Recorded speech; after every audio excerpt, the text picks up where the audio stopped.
हम सभी लोग जितने लोग हैं और खासकर समाजवादी लोग, किसानों को एमएसपी मिले, आय दोगुनी हो, उसका रास्ता निकले। लेकिन इधर देखने को मिल रहा है समर्थन मूल्य किसान को न मिल करके जो अलायंस पार्टनर जो सरकार बचा रहे हैं उन्हें समर्थन मूल्य सरकार दे रही है। ये तो अखबारों में भी छपा है। आप पहले बेरोजगार करते हैं, बेरोजगारी बढ़ाते हैं और उसके बाद ऐसी आधी अधूरी नौकरी लाते हैं जिससे किसी नौजवान का भविष्य बनने वाला नहीं है। इंटर्नशिप के बाद क्या होगा, उनको नौकरी कौन देगा।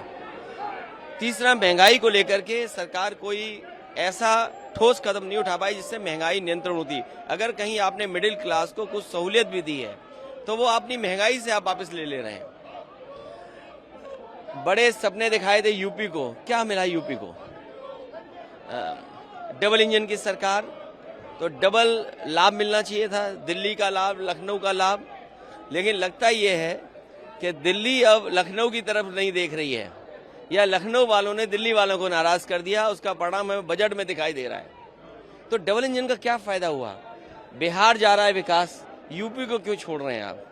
बाढ़ अगर बिहार की रोकनी है तो नेपाल की बाढ़ रोके बिना और यूपी की बाढ़ रोके बिना आप बिहार की बाढ़ कैसे रोकेंगे?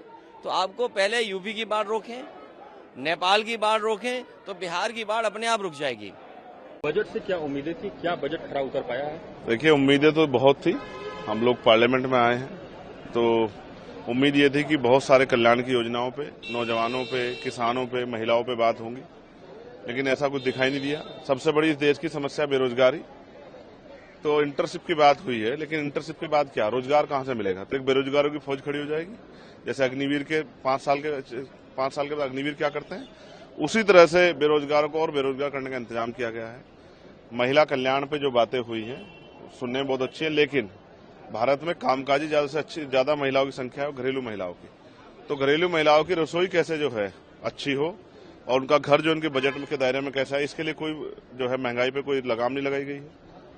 किसानों के लिए बहुत बड़ी बड़ी बात है, लेकिन किसानों के लिए जो मेन प्रायोरिटी थी उनकी, जिसके लिए वो 17 महीने आंदोलन करते रहे, 700 किसान जान गई, एमएसपी की गारंटी पे सरकार ने कुछ नहीं कहा। साथ साथ हेल्थ का बजट जो है, जो बढ़ाया जाना चाहिए था, हेल्थ का बजट नहीं बढ़ा है, एजुकेशन का बजट नहीं बढ़ा है। सवाल ये है कि जो SC ST के OBC के बच्चे हैं वो विदेश पढ़ना चाहते हैं, उनके लिए क्या प्रावधान किया सरकार ने? SC ST OBC के लिए जो कोई कल्याणकारी योजना मुझे पूरे बजट में नहीं दिखाई दी। साथ साथ आज भी विकसित भारत की बात हुई है, हेल्थ जो है वो प्राथमिकताओं में नहीं है सरकार की, क्योंकि जो सूची उन्होंने दी है नो विकसित प्राथमिकताओं की सूची, उसमें नहीं है हेल्थ। और आज भी अगर भारत में गटर में लोग जान दे रहे हैं और आज भी जो है भारत का मतदाता गटर में उतर रहा है, तो सफाई कर्मचारियों के लिए क्या किया आपने? सफाई कर्मचारियों के लिए अलग से बजट की व्यवस्था होनी चाहिए थी। और इससे समस्या से, राष्ट्रीय समस्या जो गटर की है, इससे निजात दिलाने के लिए आपको जो है एक अलग से बजट की व्यवस्था करनी थी। मशीनें आप चाहें तो सब जगह लगवा सकते हैं, तो लोगों की जान सुरक्षित हो जाए, और रोजगार दे सकते हैं, तो रोजगार नहीं दिया गया। तो ऐसा लगता है कि ये बजट खोखला है और खोखले बजट से जो उम्मीदें जनता को थी, जनता ठगी गई।